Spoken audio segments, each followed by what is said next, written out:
Hello everybody and welcome back to another video. Today we are back on the Creator Experience server to show off Moze.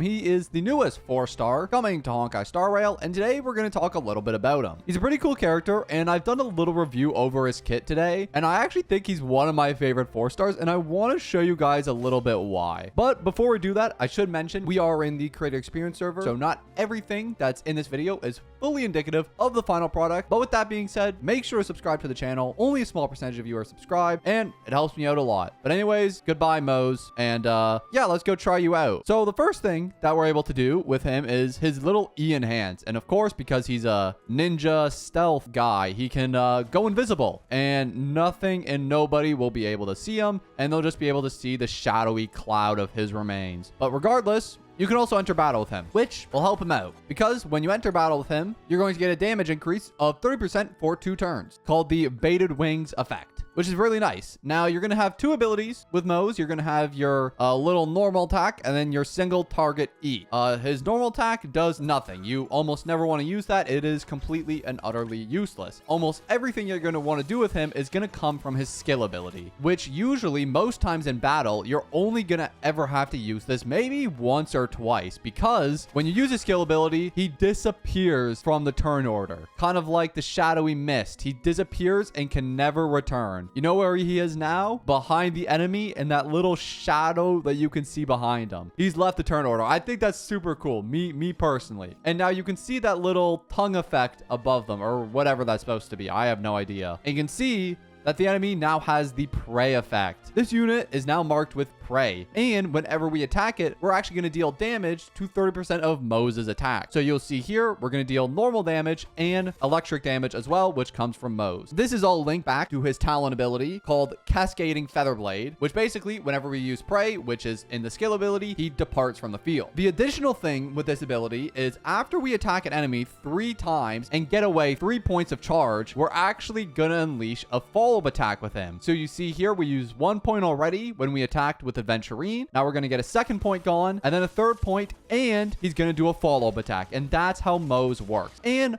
when he kills the enemy that was linked with the skill, he's going to come back to the field, and he can go again and unleash another skill ability. And that's what he does. We want to disappear again. Boom, boom, we're gone. Another thing with this, you're going to also notice that the enemy is also going to be linked with the Venge Wise debuff, which increases the follow-up attack damage they take, which makes Moze really, really powerful with other follow-up attack characters. That's kind of the whole idea of this update, is follow-up attack characters. So, for example, Topaz is really good because if we unleash her follow-up attack, she's going to do additional damage thanks to Moze. However, that's not all of the additional abilities linked to this talent. There's a lot. There's also Night Feather, which is a pretty powerful one. Essentially, anytime after we use the talent's follow-up attack, we're going to regain a skill point. So we're going to see here, we're going to use the follow-up attack, and we're going to regain a skill point. Or I guess we already had 5, so you didn't get to see it there, but usually you would regain a skill point. Additionally, we have Dagger Hold, which whenever Moze dispels his departed state, he actually is going to advance forward in the action by 20%. We can see that here. We kill the enemy. His action was just advance forward, just like that. Pretty simple stuff. Oathkeeper is just more energy regeneration from his talent. And then Vengewise, which is the last one, turns his ultimate damage into follow-up attack damage. And that covers about all of his talent. It's a pretty unique one, and one that I'm personally a big fan of. But now let's talk about one of his even better abilities, his ultimate ability. Here we go. Let's use it. Moze, let's use your ultimate, baby. His ultimate is going to deal a lot of damage and then also activate a follow-up attack. So we're going to see here, we're going to use the ultimate on this enemy. We're going to kill it. And after that, we're going to release a follow-up attack on another enemy. Pretty neat stuff. To be honest, the ultimate really isn't all that special. It's probably the least special part of his whole kit. Almost everything is going to revolve around his talent. His talent is what makes him so good, and the fact that you can just disappear from the action order, it doesn't consume too many skill points, you can get crazy amount of follow-up attacks, you can buff follow-up attacks for other characters, which is what makes him so powerful. And it's also what makes him such a good pairing with characters like Topaz and Numby, for example, and especially the new character FEIXIAO is incredibly good with him, buffing follow-up attack damage for each other. Plus, FEIXIAO can sometimes use follow-up attacks with her E2 to gain more points, and Moze does a lot of attack, which charges up FEIXIAO's ultimate. It's pretty insane stuff. These two as a pairing is really, really powerful. And if you throw Robin in the mix, Oh my goodness. Boys, you're about to see some crazy stuff. We disappear, and now we just need to start racking up skill points for FEIXIAO. Boom, boom, and just like that, we already have our ultimate up. It's legit just that easy. He gets it up so fast with just the amount of attacks he does, and allows her to do crazy stuff as well. We can get off the field again, pretty simple stuff, and just like that, everything's dead. Even though they're hunt characters, they're finishing this little calcs at just as fast as some erudition characters might. And that's what makes them so good together. You can use that in any of the hardest content. It'll be a really good pairing. But other than that, he works well with any follow-up attack characters. Topaz and Numby, great example. You should never really be using him as like a primary DPS. You're definitely going to want someone separately from him. He's more of like a secondary DPS. So you're going to want to pair him with somebody who can do a lot more damage than he can. Somebody like, for example, a Topaz and Numby.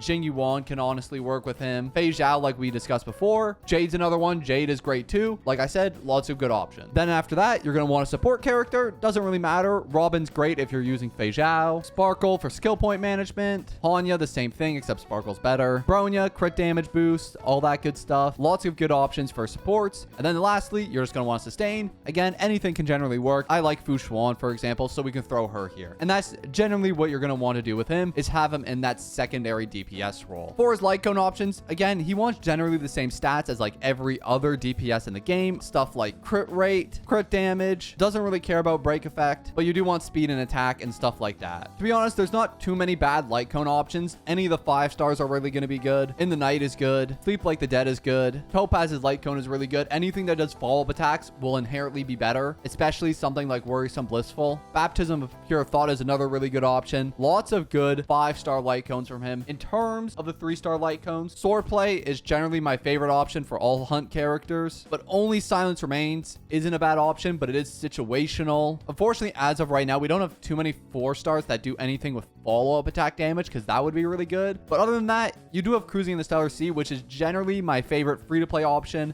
for hunt characters, so I would strongly recommend this if you do end up getting it from the shop. I do also want to touch on his Eidolons quickly, because these are really good, and because he's a 4-star, they're pretty easy to get. His E6 is especially good, one because he's holding a Strail, I think that's called in this game, and it also increases his damage multiplier on his talent by 25%, which is really good because he uses that a lot. The first one, the Oathkeeper, another good one, a ton of energy. This is great. The 2 is kind of okay. It increases all your crit damage for 40% if all your allies attack the prey target, but that means 3 of your allies have to attack 1 target, so it can be a little situational. And then the 4th one gives you a little buff when you use your ultimate, which is pretty nice. And then of course 3 and 5 is more scaling. Generally, they're pretty good. You can go for them, you cannot. It's up to you. He does inherently get a lot of crit damage from his traces. He gets like 10%, 8%, and 5% all from his traces, along with more attack percent as well. So for his relics, you're going to be wanting to run a crit rate body 88% of the time, unless you just somehow get enough crit rate from maybe your light cone and whatever else. But most of the time, you're going to want crit rate body. Attack percent boots are by far better for him over speed boots because he doesn't act in the turn order, so he doesn't need speed like at all. Attack percent is way better. There's no need for speed on him. Then for his orb, lightning damage boost and rope attack percent are going to be the best options for him. In terms of the substats you want, it's really just going to be crit rate damage and attack, and that's honestly about it. Those are the only 2 stats you basically need on him. As for the sets themselves, there are a lot of good options. Personally, I'm a big fan of the Pioneer set just because he does get a guaranteed debuff with his E ability. So that's at least 1 debuff you can put towards getting this full effect. And then if you're able to get even 1 or 2 more from other characters, you can get the full set effect, which gives you even more crit rate. But other than that, there are more good options. You can mix together a variety of 2 pieces that increased attack percent. Follow attack damage is never a bad thing. In fact, the 4 piece of the Duke set is actually another pretty good option for the follow attack damage that it does. You can of course mix a 2-piece Band of Sizzling Thunder into there. You could even do the 4-piece if you really wanted to, but it's a kind of a copium set, to be honest. But yeah, just any mixture of 2 pieces work fine. Then for planar ornaments, I highly recommend Durin Dynasty of Running Wolves. This one gives the most follow-up attack damage for follow-up attack teams, so you're going to be wanting to run this on him. Other than that, you have other good options though. Inner Sola Soto is never a bad option. It gives you more crit rate and ultimate and follow-up attack damage, which is great great for him. Space Stealing Station for the attack percent. Ruinliant Arena for more crit rate, basic attack, and skill damage. Izumu Gensei, if you are pairing him with another hunt character, like FEIXIAO, for example, this is another good option. And those are about all the planner ornaments I would personally recommend for him. And yeah, that about covers everything about Moze. Why don't we go give him one final little test in the parlor car? One little last showcase. Because I want to show what he's really capable of when paired with FEIXIAO, because that's kind of the highlight pairing today. So let's run it here. Here we go. We're going to be running a team of Robin, Adventurine, himself, and FEIXIAO. That's going to be the team today. And let's go in. Boom. Obviously, I've already done a showcase video on FEIXIAO, so you guys already know most things about her. So I don't want to go over her kit too extensively. But basically what we're going to want to do here is single target the big guy. And then, of course, get the FEIXIAO follow-ups as much as possible. That's our goal. We're going to want to use our skill to get even more of that. Do more follow-up attack damage. And then, of course, increase our own follow-up attack damage with Moze. And then we go all in with her ultimate. We should probably use his ultimate first. That would be the smart thing, but too little too late because we're going to kill him regardless. Oh my gosh. What an insane character. Absolute broken unit. Let's just disappear again. Goodbye. We do this. We go in. He actually does a pretty good amount of damage too. 54k for every follow-up attack is not bad at all. And of course, FEIXIAO's helping a crap ton as well.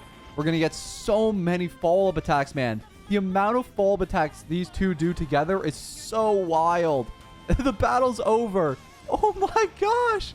The battle's over. That was like a 5-second battle. Oh my goodness. Yeah, as you can see, those two are a little unfair. I should clarify, we were on the earlier stages of MOC. That was only MOC 6, I believe. So it's not like that was one of the latter stages. But regardless, I mean, I can see that being very capable later on. Let me know what you think about his character down below. But regardless, that's going to be all for me today, guys. Thank you so much for watching today's video, and I'm going to see you all in the next one. Peace.